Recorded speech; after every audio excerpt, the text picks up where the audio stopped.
Bonjour les amis, très heureuse de retrouver pour ce 4e rendez-vous toute l'équipe d'Accessible.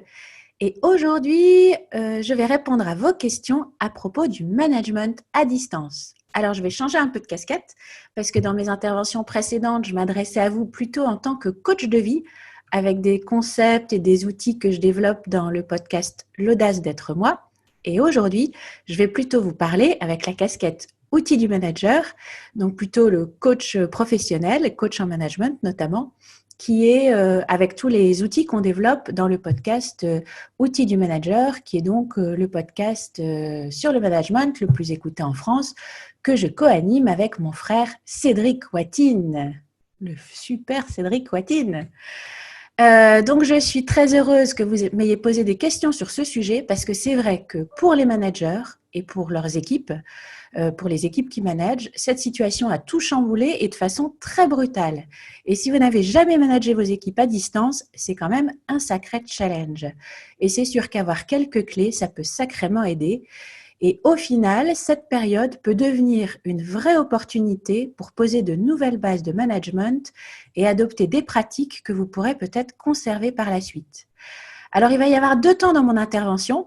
D'abord, une première partie sur votre rôle de manager dans cette période de crise et dans une deuxième partie, comment organiser le travail à distance. Alors, la première chose à vous rappeler en ce moment de crise, c'est que vous n'avez pas la même place que tout le monde chez Accessible puisque vous êtes manager. Et être manager, ça veut dire que vous avez un rôle à jouer vis-à-vis de vos équipes. Ça implique que vous ayez des comportements de manager dans cette période de crise. Votre rôle est plus important que jamais parce que, bien évidemment, les entreprises qui se sortiront le mieux de la crise seront celles qui auront réussi à se fédérer, à jouer collectif, à coordonner les énergies pour que chacun aille dans le même sens, plutôt que chacun tire de son côté, ou pire, que les uns jouent contre les autres. Et donc, c'est vrai que le manager, il a un rôle décisif à jouer pour ça. Alors, quels sont vos rôles de manager pendant la crise ? D'abord, préserver les personnes, préserver vos collaborateurs et ensuite maintenir l'activité. Et c'est dans cet ordre-là. Donc, pour préserver les personnes, il y a 5 choses à faire. Être ultra strict sur les consignes. Être redondant, c'est-à-dire qu'il ne faut pas hésiter à répéter, répéter quand vos collaborateurs vont reprendre le travail, s'il y a des consignes strictes à respecter, il ne faudra pas hésiter à redire. Mettre en avant ceux de vos collaborateurs qui respectent bien les choses. Il est là, le héros. Le héros, c'est pas celui qui dit « ouais, moi j'en ai rien à faire, je fais quand même la bise, etc. » Enfin, je pense qu'il n'y en a plus beaucoup, des gens comme ça, mais quand même, ceux qui sont à mettre en valeur, c'est ceux qui, ça peut paraître paradoxal, parce que nous, les Français, on aime bien se valoriser en étant un peu franc-tireur et un petit peu en se rebellant contre les règles. Mais là, en l'occurrence, le vrai héros, c'est celui qui applique les règles de confinement pour protéger le collectif. Bien sûr, en tant que manager, il faut être exemplaire, donc montrer l'exemple. L'exemplarité pour vous, manager, c'est très important. Et dans cette période de crise aussi, augmenter avec vos équipes les feedbacks positifs.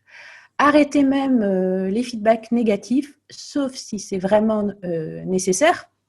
Justement, par exemple, s'il n'y a pas de respect des consignes de sécurité, là, un feedback négatif se justifie. Mais sinon, là, pour le moment, allez-y à fond sur le feedback positif parce que les gens ont besoin d'être rassurés, valorisés, ils sont inquiets. Et du coup, ce n'est pas le moment de les insécuriser en leur faisant des feedbacks négatifs. La deuxième mission, donc, c'est de maintenir l'activité. Donc là, attention à la panique. Donc, il y a des choses à ne pas faire. Donc, à ne pas faire, en tant que manager, surtout actuellement, c'est franchement éviter d'émettre des critiques ou de partager des élucubrations. Éviter le défaitisme sur l'action de l'entreprise ou même le gouvernement. Bien sûr, tu peux avoir tes opinions personnelles à ce sujet, mais ce n'est pas ton rôle en tant que manager de commencer à partager ça avec tes collaborateurs. Tu ne dois pas être celui qui brasse du négatif et qui alimente l'angoisse des autres, mais plutôt ta mission de manager, c'est de faire en sorte que tes collaborateurs apportent leur meilleure contribution à l'entreprise. Et réussir cette mission-là tout en leur disant, par exemple, en filigrane, oui, oui, bon, je suis d'accord avec toi, la direction, ils font n'importe quoi, mais bon, on n'a pas le choix, donc on va quand même faire ce qu'ils disent. Bah, faire ça, en fait, c'est un peu comme si tu tirais une balle dans le pied en tant que manager, parce que ça ne va pas t'aider à motiver tes collaborateurs si tu envoies un message contradictoire qui est, bah ouais, il faut faire ce qu'il faut faire, mais en fait, ce qu'on va faire, c'est n'importe quoi. Donc, ce qui est important en tant que manager, en fait, finalement, c'est de bien comprendre quelle est la direction où veut prendre l'entreprise, te l'approprier, voire poser des questions si tu ne comprends pas, pour pouvoir après toi-même passer le message à tes équipes. Donc voilà, éviter de répandre les rumeurs, éviter d'alimenter les ragots. Et par contre, à faire, c'est de recentrer le discours sur l'activité. Donc, comprendre la stratégie de l'entreprise, te l'approprier. Si tu n'as pas bien compris, va aux infos. Essaie de vraiment comprendre le sens de l'action et de voir finalement quel rôle toi et ton équipe vous pouvez jouer là-dedans. Savoir ce qui est déjà connu, savoir aussi ce qui ne l'est pas encore, parce qu'on est tous dans une certaine zone d'inconnu. Et ça, il ne faut pas être dans le déni de ça, ni pour toi, ni être dans un espèce de mensonge vis-à-vis de tes gars, il faut être clair. Et puis, le rôle du manager aussi, la valeur ajoutée, ça va être de savoir traduire pour chacun de tes collaborateurs ce que ça signifie à son niveau, en fait, cette stratégie de l'entreprise, comment lui, il va pouvoir à son niveau œuvrer pour aller dans le sens de cette stratégie-là. Ensuite, évidemment, il faut rassurer sur l'activité, surtout que, comme Jimmy a pu passer le message accessible, œuvre vraiment d'une façon extrêmement anticipatrice sur tout ça. Donc là, vous pouvez relayer ce message-là. Pardon. C'est important aussi de responsabiliser, justement, en disant à vos collaborateurs, chacun à son niveau, quel rôle il peut jouer. Et puis, un rôle très important que vous avez vis-à-vis de vos collaborateurs, bien sûr, notamment en ce moment, mais même tout le temps, c'est de les écouter. Les écouter, et notamment, actuellement, gérer l'angoisse de vos collaborateurs. On verra quel outil utiliser pour ça, d'ailleurs, dans la deuxième partie de cette intervention. Autre rôle important, valoriser tes collaborateurs. En faire des héros, notamment ceux qui travaillent actuellement. Et ne pas hésiter à dire, oui, les clients ont besoin de nous, je t'admire pour ce que tu fais. Enfin voilà, et vraiment renforcer les comportements positifs par des feedbacks positifs. Tout le monde en a besoin actuellement. Toi, comme tes collaborateurs, en fait, c'est une période un peu compliquée et du coup, on a besoin d'être valorisé, de comprendre que ce qu'on fait a du sens, voir que, voilà, chacun peut être un petit peu héros dans cette histoire. Après, ton rôle de manager, ça va être aussi d'occuper tes collaborateurs, s'ils ne sont pas en chômage partiel, bien sûr, et peut-être, du coup, de réfléchir à qu'est-ce qui pourrait être fait actuellement qu'on n'a pas le temps de faire d'habitude. Alors, je ne sais pas, c'est à toi à trouver des idées avec tes collaborateurs, d'ailleurs. Est-ce que ça ne pourrait pas être d'appeler les clients pour prendre des nouvelles, par exemple, si tu as un rôle commercial, ou remettre à jour des données, si tu es plus dans ce rôle-là. Enfin, voilà, moi, je ne connais pas bien les fonctions de chacun, mais c'est intéressant d'y réfléchir. Et puis aussi, stimuler l'intelligence collective, et notamment pour anticiper déjà le redémarrage. Alors, n'hésitez pas à poser des questions. Demandez-leur, mais toi, qu'est-ce que tu en penses? Quelles sont tes idées?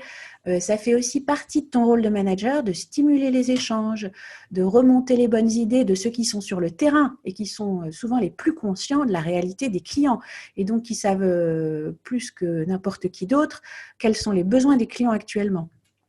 Et puis tout ça, ça va nourrir ta réflexion et celle aussi de tes chefs avec les choses que tes collaborateurs vont pouvoir te dire et l'attention, ils vont pouvoir attirer ton attention sur des choses que tu n'as peut-être pas vues. Alors par contre, attention, dans une entreprise, le consensus, ça ne marche pas. C'est vrai que ça paraît cool de se dire on va voter et puis la majorité va l'emporter, on va prendre nos décisions comme ça, mais ça ne marche pas. En tant que manager, tu dois assumer qu'à un moment donné, c'est à toi de prendre une décision, c'est à toi de trancher et c'est à toi de faire en sorte qu'ensuite, tout le monde adhère et contribue le plus possible à avancer dans le sens qui a été décidé. Mais en fait, il faut bien voir, c'est qu'il y a 3 temps dans un processus de décision. Il y a le temps finalement de la réflexion. Et dans ce temps-là, c'est important d'être dans la consultation des idées de tout le monde, parce qu'il y a plus d'idées dans la tête de 170 personnes, vous avez la chance d'être 170, que dans la tête d'une ou deux personnes. Donc il y a le temps de la réflexion, du brainstorming, où là, c'est important d'écouter le plus possible le point de vue de chacun, de consulter et d'écouter. Après, il y a le temps de la décision, et ça, c'est un autre temps. Et là, en effet, à un moment donné, c'est le manager qui tranche à son niveau pour la zone de responsabilité qui est la sienne, et qui doit d'ailleurs être tout à fait capable d'abandonner sa propre idée. Peut-être que l'idée qu'il avait au départ, il va se rendre compte en consultant et en écoutant vraiment ses collaborateurs que son idée était peut-être pas la meilleure. Donc il doit mettre un peu son ego dans sa poche pour prendre la décision qui est la plus pertinente pour faire avancer l'entreprise. Et après, il y a un troisième temps qui est le temps de la mise en œuvre. Et sur ce temps de la mise en œuvre, là, c'est vraiment important que tout le monde œuvre dans le même sens. D'ailleurs, par rapport à ce principe de décision, c'est un petit peu la même chose, que ce soit au niveau individuel ou collectif. C'est-à-dire que ce qui compte beaucoup, une fois qu'on a pris une décision, c'est de s'accompagner dans cette décision au moment de la mise en œuvre. Si on passe son temps, que ce soit au niveau individuel ou collectif, à remettre en cause la décision qu'on a prise, en se disant « Ah ouais, mais non, mais en fait, on aurait peut-être dû plutôt faire ça, j'aurais peut-être dû pas choisir ça, mais plutôt choisir ça », on se met là pareil, on se tire une balle dans le pied pour réussir finalement. Donc, quand on a pris une décision, il faut s'accompagner dans la mise en œuvre de cette décision, quitte d'ailleurs à prévoir un point d'étape où on va faire le point pour voir 3 mois après, par exemple, tiens, quels sont les les effets de la décision qu'on a prise et de ce qu'on a mis en œuvre. Et puis là, avec l'éclairage de tout ce qui se sera passé depuis qu'on a mis en œuvre cette nouvelle décision, on pourra décider, tiens, on va prendre une nouvelle décision. Ça ne veut pas dire qu'on se dit, oh là là, on s'est trompé, etc. On a pris de mauvaises décisions. On s'en fiche, là, fait partie du passé, on avait décidé ça, on l'a mis en œuvre. Tiens, bah oui, ça marche, tiens, il faut aménager, ça ne marche pas. Et on reprend une nouvelle décision. Et du coup, voilà, on repasse à une étape, voilà, ces 3 étapes. Voilà. Ça, c'était un petit peu pour revenir sur le rôle du manager et notamment le rôle du manager en tant que crise. Et maintenant, on va voir au niveau du travail à distance, que mettre en place, qu'est-ce qui change dans ce travail à distance et comment on peut faire pour compenser, voire tirer parti du changement lié au travail à distance.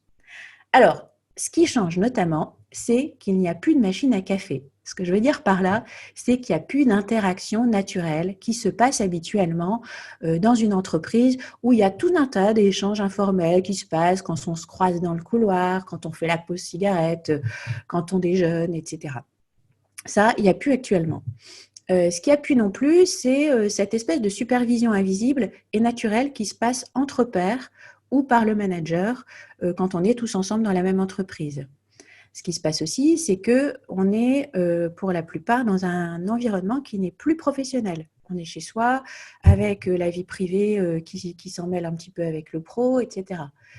Il y a aussi des équipes qui sont scindées entre ceux qui sont confinés et ceux qui sont sur le front. Et ceux qui sont sur le front d'ailleurs chez eux ou ceux qui sont sur le front dans une entreprise qui est quasiment déserte. Donc les gens vivent des réalités quand même très différentes. Il y a aussi la remise en cause, la remise en question des objectifs habituels. En fait, on ne sait plus si on travaille pour le même chiffre d'affaires, on ne sait plus bien si on travaille pour développer la boîte ou pour la protéger. Donc, il peut y avoir une espèce de perte de clarté pour les uns et les autres sur quel est l'objectif de la boîte et du coup, quel est mon objectif à moi actuellement. Et il peut même y avoir un peu des injonctions contradictoires.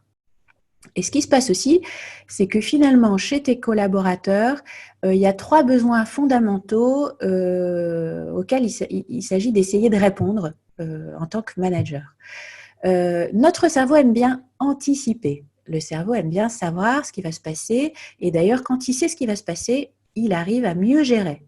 Donc, il faut aider tes collaborateurs à anticiper en leur passant des infos pertinentes. C'est-à-dire qu'il ne faut pas non plus les noyer sous les infos. Si les infos qui ne les concernent pas, on est déjà assez bombardé d'infos, et c'est pas évident de faire le tri. Mais au niveau professionnel, c'est important que tu leur passes des infos pertinentes qui leur permettent d'anticiper. Donc, si tu connais bien la direction que l'entreprise essaie de prendre, avec ce qui est connu et ce qui ne l'est pas, tu peux clarifier les choses pour ton collaborateur.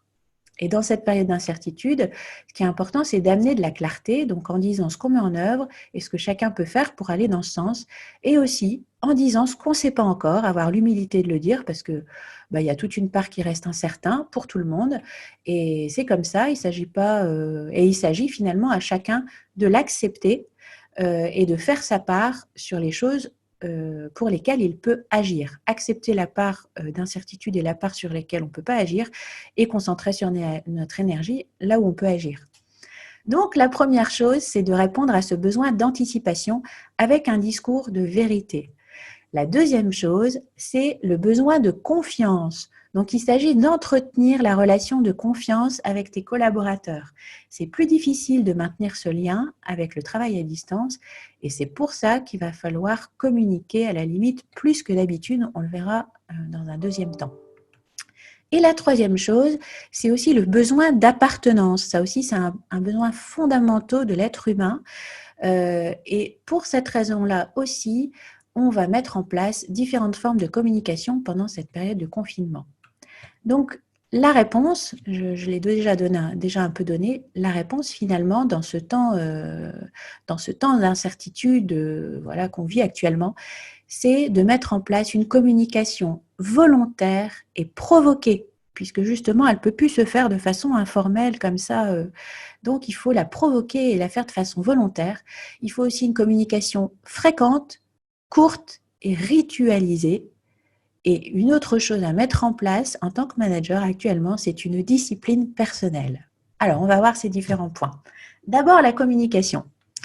Donc, je vais te faire des recommandations par rapport à la communication, mais finalement, c'est des idées que je vais te donner, mais c'est bien que tu en discutes avec tes équipes, finalement, pour que vous vous mettiez d'accord sur comment communiquer pour les différents types de communication dont vous avez besoin, et puis que vous mettiez en place finalement vos propres rituels. Mais je vais vous donner des idées. Alors d'abord, cette fameuse machine à café, il est bon de la remplacer par une espèce de machine à café virtuelle, c'est-à-dire un lieu où pourraient se faire ces espèces de petits échanges d'interactions naturelles et informelles qui se font d'habitude à la pause cigarette ou à la machine à café. Une idée, ça peut être 2 fois par jour d'ouvrir une plateforme vidéo pendant un quart d'heure, par exemple, et c'est un rendez-vous optionnel, ouvert à tous ceux qui veulent s'y retrouver. Donc voilà, ça peut être une idée. Par exemple, je ne sais pas, 10h30 le matin, rendez-vous café pendant un quart d'heure, ou alors début d'après-midi, par exemple. Voilà. À vous à voir ça avec vos équipes. Et ça ne doit pas être obligatoire, mais ça doit être une possibilité ouverte à tous. Une autre chose que je recommande beaucoup, c'est de faire un 1 à 1 vidéo par semaine. Alors, un 1 à 1, qu'est-ce que c'est ? C'est un entretien en tête-à-tête, hebdomadaire, d'une demi-heure, où le manager va d'abord écouter son collaborateur avant de s'exprimer à son tour. Le 1 à 1, c'est le premier outil qu'on recommande chez Outils du Manager. D'après notre expérience, c'est le meilleur outil de management. Et peut-être que cette période de confinement, ça peut être l'occasion de mettre en place cet outil-là, si vous ne l'utilisez pas encore chez Accessible, parce que c'est vraiment un outil qui permet de tisser un lien de confiance entre les collaborateurs et leur manager. Ça permet d'éviter les rumeurs, ça permet aussi d'être un temps focalisé de management où justement on va concentrer le temps d'échange de communication au lieu d'avoir une espèce de management diffus qui vient interférer avec le temps de comment ça s'appelle, de contribution individuelle du manager. Si chacun sait voilà, moi j'ai une demi-heure avec mon manager chaque semaine. C'est très rassurant pour lui. Alors pour vous, ça peut sembler beaucoup si vous avez 8 collaborateurs, 8 fois une demi-heure par semaine, je ne sais pas trop combien ça fait, mais bon voilà, c'est sûr que c'est un certain temps à accorder, mais finalement ça va vous faire gagner énormément de temps sur des interruptions intempestives qui peuvent se passer peut-être si vous n'avez pas mis en place ce temps-là.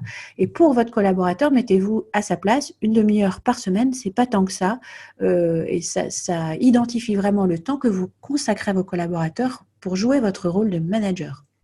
Donc, dans un 1 à 1, la phase 1, c'est toujours l'écoute. Écoutez, écoutez, écoutez. Alors, en fonction de votre tempérament, il faut vraiment vous tourner votre langue 7 fois dans votre bouche avant de parler, parce que pour certaines personnes, c'est difficile d'écouter. Pour d'autres, c'est très naturel, donc ça dépend des personnalités de chacun. Mais pendant cette phase-là, n'interrompez pas votre collaborateur. Même si tu as envie de le contredire, tu prends des notes, en fait, éventuellement, pour pouvoir revenir ensuite sur ce qu'il t'a dit. Mais sur ce temps-là, vraiment, tu l'écoutes, tu relances sa parole si besoin, tu identifies les points d'appui et les leviers que tu vas pouvoir utiliser après s'il a besoin d'être rassuré ou s'il a besoin d'être remis en action. Mais en tout cas, tu l'écoutes. Tu essaies vraiment de comprendre ce qu'il veut te dire. Et quand c'est à toi de parler, actuellement, ce que je te recommande, c'est de ne pas nier son angoisse, s'il y en a, de ne pas lui mentir, de ne pas essayer d'utiliser des formules générales du style oui, oui, on s'en sortira toujours, mais plutôt, par exemple, de commencer par reformuler l'angoisse de ton collaborateur en lui renvoyant une question, par exemple, du style bah oui, tu es inquiet sur le fait d'être contaminé. Tu as une idée de ce que tu peux faire pour répondre à ça? Parce qu'en général, finalement, ton collaborateur, il a les réponses. On est tous des gens intelligents dans notre vie, on prend plein de décisions, etc. Et ton collaborateur, comme tout le monde, est quelqu'un d'intelligent et qui a plein d'idées et plein de réponses. Mais par moment, on a besoin de parler à quelqu'un pour que notre angoisse soit entendue, pour sentir qu'on a été compris. Et c'est pas forcément, ça ne veut pas forcément dire qu'il a besoin que toi, tu lui apportes toutes les réponses. Mais simplement, parfois, il a besoin de comprendre que tu as entendu ce qu'il avait à te dire et tu peux le renvoyer à lui-même et souvent, c'est lui-même qui va trouver ses propres réponses. Et puis après, tu n'es pas obligé d'apporter les réponses tout de suite. Parfois, tu peux dire que sur le moment, tu ne sais pas, mais que tu prends note et que tu en reparleras la prochaine fois. Voilà, tu n'es pas censé avoir toutes les réponses. Et quand tu vas prendre ta parole à ton tour, c'est bien que finalement, que tu aies à l'état d'esprit que ce que tu essayes de faire en travaillant avec ton collaborateur, c'est un état d'esprit du style, voilà, on connaît tous les deux la situation actuelle et on essaye ensemble de la rendre plus favorable, la plus favorable possible. Et on va s'assurer finalement ensemble la meilleure reprise possible. Ça indique qu'il y a des perspectives et qu'on cherche ensemble des idées en fait et qu'on collabore ensemble pour aller dans le bon sens. Donc voilà, ce que je vous conseille donc, c'est de ne pas vous contenter des mails et peut-être qu'en plus de ce rendez-vous hebdomadaire 1 à 1, une demi-heure par collaborateur, ça peut être intéressant aussi de passer un petit coup de fil chaque jour pour remplacer finalement les échanges informels habituels entre vous et pour maintenir un lien, un engagement. On sait que ça peut être très difficile de se motiver à travailler chez soi sans qu'il y ait la contrainte extérieure. On peut être submergé par la vie familiale, par ses difficultés personnelles. Donc cet appel quotidien, c'est une façon finalement de garder un peu un pied dans l'entreprise. Mais alors attention, soyez léger. Il ne s'agit pas que cet appel soit une façon de foutre la pression aux collaborateurs, de les angoisser. Donc voilà, un appel plutôt léger, mais qui permet de garder le lien et de redynamiser plutôt. Voyez-le comme quelque chose qui va être un soutien. Voilà. Et donc, plutôt appeler plutôt que les textos. La vidéo plutôt que le vocal si possible, mais en sachant que parfois le vocal est plus simple. Et puis là-dessus aussi, vous pouvez peut-être voilà, demander à votre collaborateur s'il est OK pour faire de la visio, parce que c'est quand même, il y a l'échange humain qui passe plus par la vidéo. Mais si lui, ça le gêne, écoutez-le. Et s'il préfère un appel téléphonique, eh ben, pourquoi pas, voilà. Et puis après, dans l'idéal, si possible, pourquoi pas faire une réunion d'équipe une fois par semaine en visioconférence avec au moins un tour de table où chacun s'exprime. Voilà. Et ce que je recommande, c'est qu'à chaque fois, tout ça, ce soit court. que ce soit court, parce que déjà, de toute façon, en temps normal, une réunion, ça doit être court. Il vaut mieux traiter un sujet et que ça dure 40 minutes, 45 minutes, et on parlera d'un autre sujet à un autre moment, plutôt que de faire des réunions qui durent des heures et où il n'y a aucune prise de décision à la fin.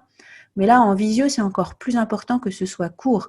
Mais par contre, c'est intéressant que chacun puisse s'exprimer. Donc, un tour de table en visio une fois par semaine, par équipe, ça peut être sympa. Après, il y a aussi WhatsApp. WhatsApp, je ne sais pas si vous avez mis ça en place. On peut le faire par équipe, on peut le faire par type de projet. Enfin, WhatsApp, c'est sympa parce que c'est une messagerie qui permet de savoir de quoi on parle.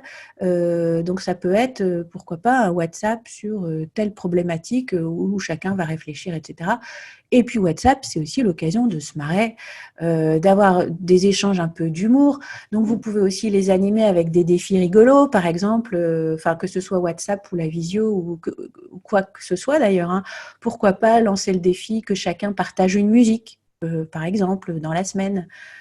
Ou alors, à tour de rôle, donner une phrase du jour ou une citation ou un mantra, une espèce de truc qui va inspirer peut-être, ou alors le challenge des meilleures blagues.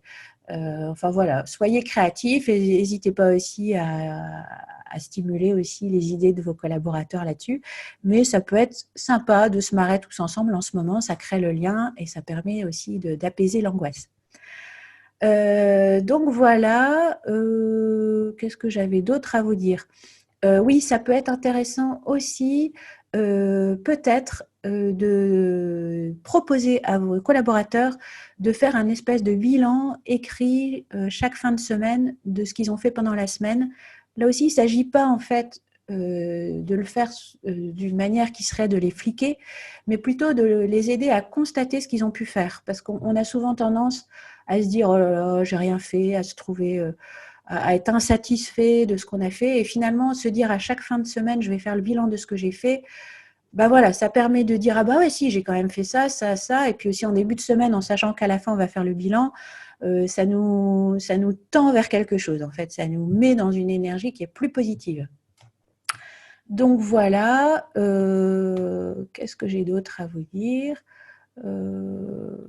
Oui, attention, alors à mon avis, vous n'êtes pas très concernés chez Accessible, mais attention aussi de ne pas laisser sur le bord de la route ceux qui sont réfractaires à la techno. Il y en a peut-être, je ne sais pas s'il y en a beaucoup chez vous, mais il y a des boîtes comme nous, par exemple, on a une boîte de peinture en bâtiment. Bon, voilà, on va pas compliquer les choses avec des technos qui seront peut-être pas forcément très naturels chez tout le monde. Donc, il vaut mieux en revenir à des bons vieux appels téléphoniques que de se dire, voilà, on va faire ci et ça et des trucs super compliqués. Et finalement, tu as toute une partie des gens qui sont sur le bord de la route et puis qui participent pas parce que c'est pas du tout leur truc. On en arrive à la partie discipline personnelle. Donc là, c'est important aussi pour vous d'avoir une certaine exemplarité et puis aussi peut-être de passer quelques petits conseils à vos collaborateurs s'ils vous sollicitent là-dessus. Donc, s'habiller et se lever aux heures de bureau, c'est vraiment un truc important. Ou à des horaires un petit peu différemment aménagés, mais en tout cas, une espèce de régularité là-dessus. Remplir ton agenda tous les jours.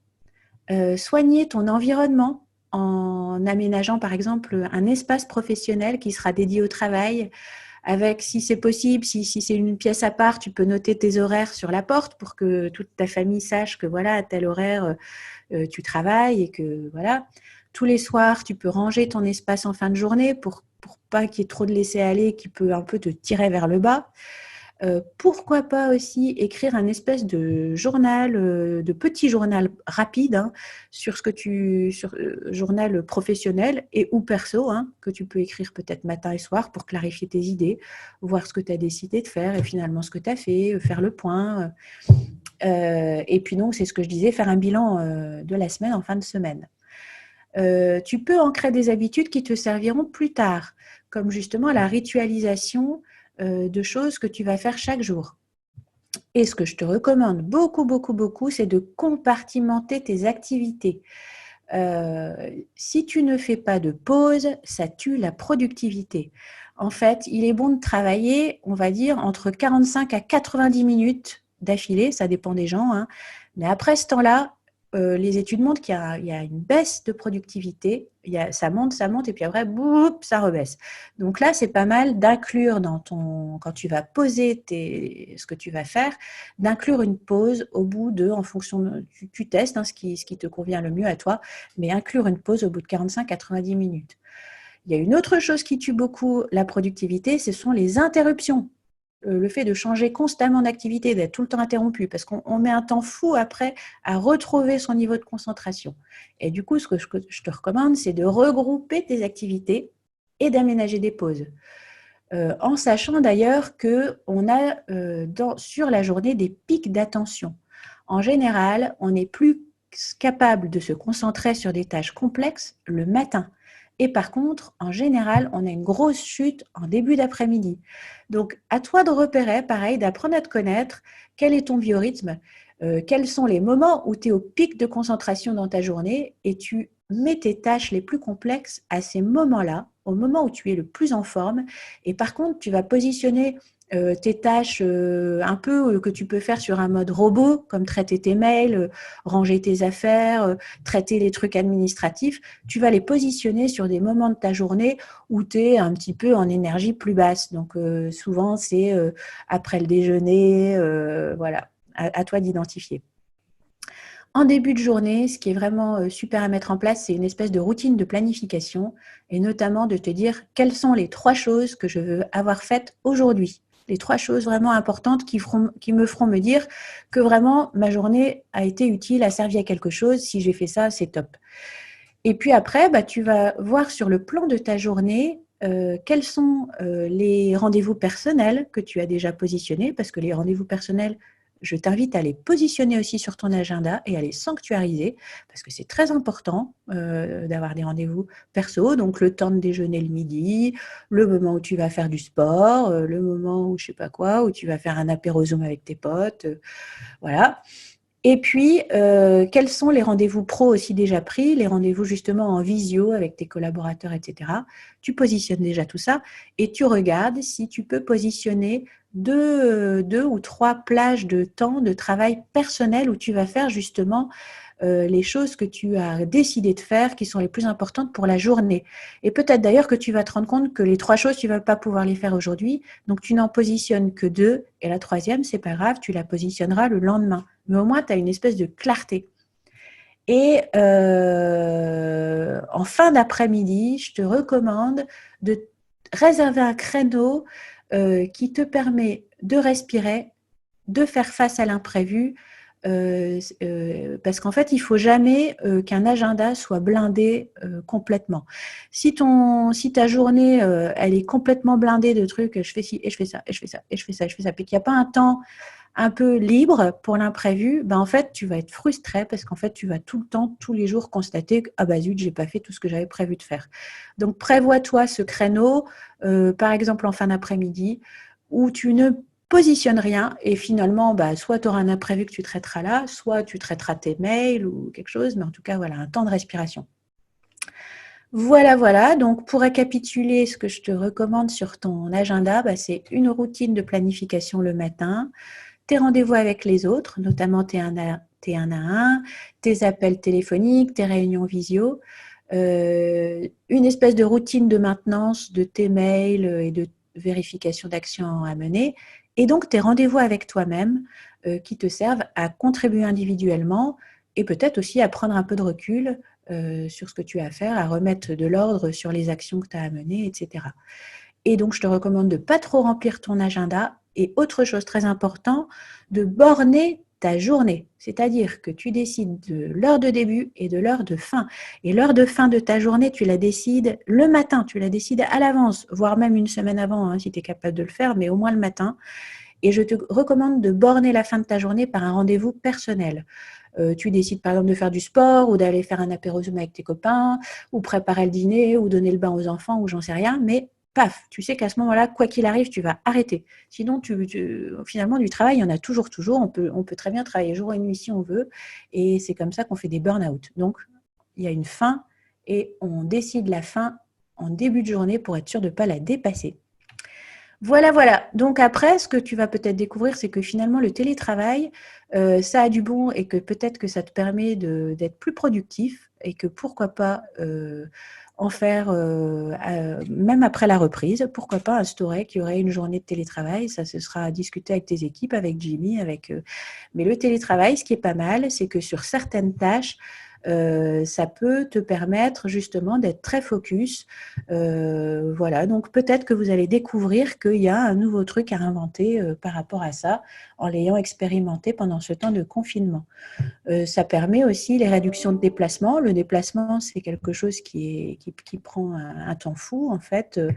Donc voilà. Peut-être aussi que c'est, je ne sais pas du tout où vous en êtes là-dessus, mais c'est peut-être l'occasion aussi de mettre en place des trucs de travail collaboratif, genre le Drive ou Trello. J'imagine que vous êtes peut-être assez avancé là-dessus, mais des outils de travail collaboratif, ça peut être intéressant. Et puis, pourquoi pas aussi utiliser ce temps pour faire de la formation à distance ou de la formation interne. Donc, voilà, tout ça, c'est des idées sur lesquelles je vous invite à réfléchir avec vos équipes et avec Jimmy et compagnie. Voilà les amis, c'est tout pour aujourd'hui. J'espère que je vous ai donné des clés utiles pour votre management à distance. J'espère que les autres rendez-vous vous ont été utiles aussi. Je vous souhaite à tous une bonne journée et puis voilà. Et puis bonne chance à tout le monde et bonne découverte de management à distance. Ciao, ciao.